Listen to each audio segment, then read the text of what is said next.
Lord, as I bring your word today to this church, I pray that we would cherish your word to us. Please help us to hear your word and obey it. Amen. Amen. Please be seated. Today's reading from Deuteronomy recalls the fourth of the 10 commandments given in Exodus 20. We are to observe the Sabbath day and keep it holy. We are to rest from our labors in commemoration and thanksgiving of the day God rested after 6 days of creation. We are to remember that humankind is dependent on God, our Creator. For pious Jews, keeping the Sabbath holy is a mitzvah, or duty, before God. It is to be a day of rest and spiritual enrichment. In the Mosaic Law, Israelites who broke the command against working on the Sabbath faced the death penalty. This penalty underscored the supreme importance of observing a holy day of rest as a sign of Israel's covenant relationship with God. In Exodus 35:2, as Israel was about to embark on the work of building the tabernacle, Moses gathered all the people together and said, "For 6 days work is to be done, but the 7th day shall be your holy day, a day of Sabbath rest to the Lord. Whoever does any work on it is to be put to death." This passage reiterates the Sabbath observance that the Lord had given to Israel through Moses. Up to this point, Israel had a proven track record of either forgetting or disobeying God's commands.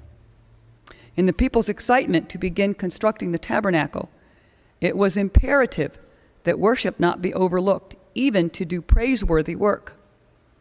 Thus, the death penalty emphasized the seriousness of maintaining fidelity to the solemn pledge between the people and God.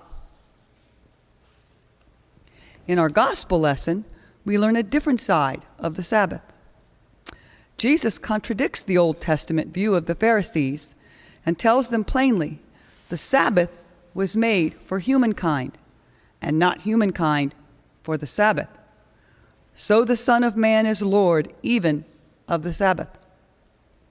Jesus neither repeals nor criticizes Moses' law in that he complies with its precepts and goes to the synagogue on the Sabbath.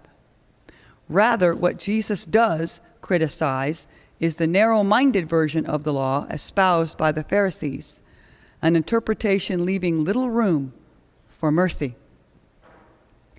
Jesus Christ has come to proclaim the gospel of salvation, but his antagonists, far from being convinced, seek to find all kinds of pretexts against him. There was a man there who had a withered hand. They watched Jesus closely to see if he would cure him on the Sabbath, so that they might accuse him. Mark 3:1-2.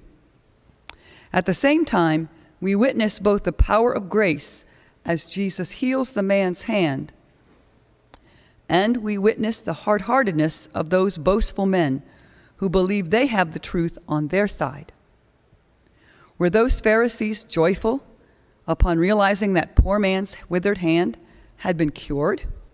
Certainly not. In fact, it was quite the opposite. They were even more blinded, to the point of rushing to make a deal with Herod's supporters, their natural foes, looking for a way to destroy Jesus. With his action, Jesus also removes the chains with which the masters of the law and the Pharisees had constrained the Sabbath, while giving it its true meaning, the day of communion between God and man, the day of liberation from slavery, the day of salvation from evil forces. With Jesus Christ, the Sabbath already foretells the gift of Sunday.